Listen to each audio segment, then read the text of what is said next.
Well, what started as a movement against Confederate symbols now expanding to other historical figures, including former presidents like Jackson and Roosevelt. And as calls for removal grow louder, our next guest vows to protect one of the most iconic monuments in the world, Mount Rushmore.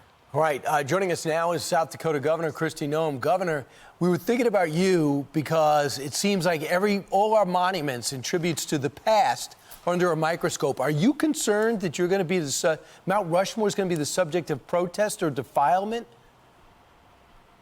You know, it certainly could be, and we've seen some activity online where people have made threats to that. What my message is that this is no longer about equality. This is a radical rewriting of our history, and in South Dakota, we won't stand for it. This is a national monument. The more we focus on the flaws of these men that are on our mountain, the less likely we are to recognize the virtues and the lessons we can learn from their lives. So that really is the message that I have for South Dakotans that love this mountain and Mount Rushmore, for this country, that recognize what it represents to us, and we will do all that we can to make sure that that message is loud and clear, that we will make sure that Mount Rushmore stays as majestic as it is today. How do you plan on stopping it if it does go that far? You know, this is obviously a federal mountain. It is a national monument. It is something that we will partner with them and use the resources of the state to make sure that we have security measures in place. I won't get into specifics, but we do have actions together that we're working on. We have the president visiting on July 3rd, and we're excited about that, but we also know that this threat to the mountain could remain in place for quite some time, and we're prepared to be there and be diligent about protecting it. Yeah, you know, Governor, there are a number of governors across the country who are not taking the bold stand you are about not on my watch. And we have heard that as well from Donald Trump. He's made it very clear. You break the law, you're going to get into trouble.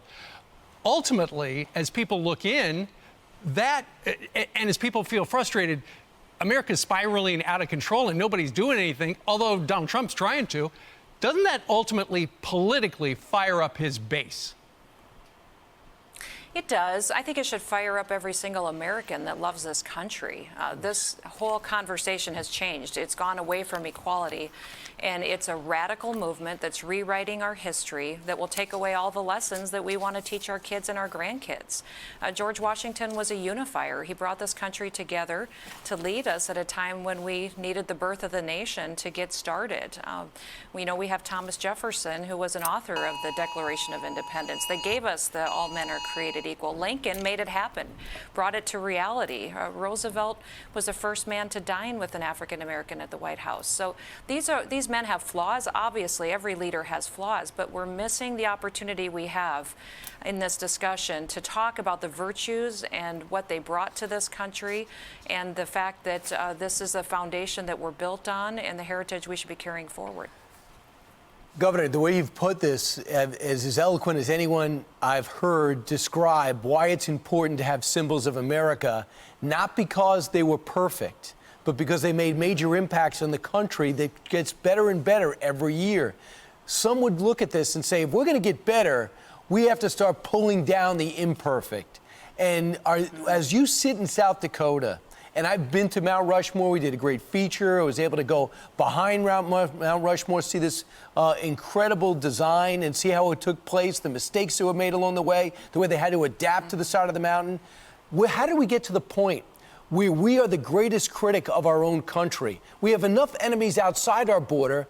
Now the enemies seem to be within our border. You know, I think we just need to continue to push that the truth gets told. You know, this country isn't perfect. Nobody in this country is perfect. But we learn from our mistakes, and that's what history brings to us each and every day as an opportunity to do better.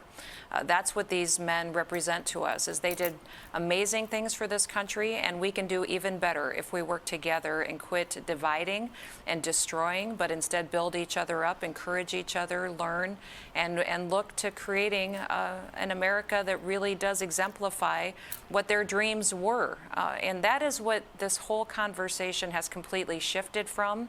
And that is one of the reasons that every day we need to continue to use these opportunities to educate folks on why this country is special and why it needs to be defended and why we need to protect these kind of monuments to make sure that story is told.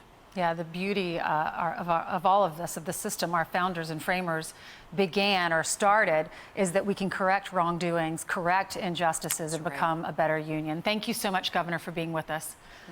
And there's a space behind their heads. Brian's been in it, right? Right. Behind the presidents? Yeah, there's a shaft where they were going to keep the original Constitution and the Bill of Rights. And at the last minute, they said, we didn't give you permission to build this shaft, so it's half done.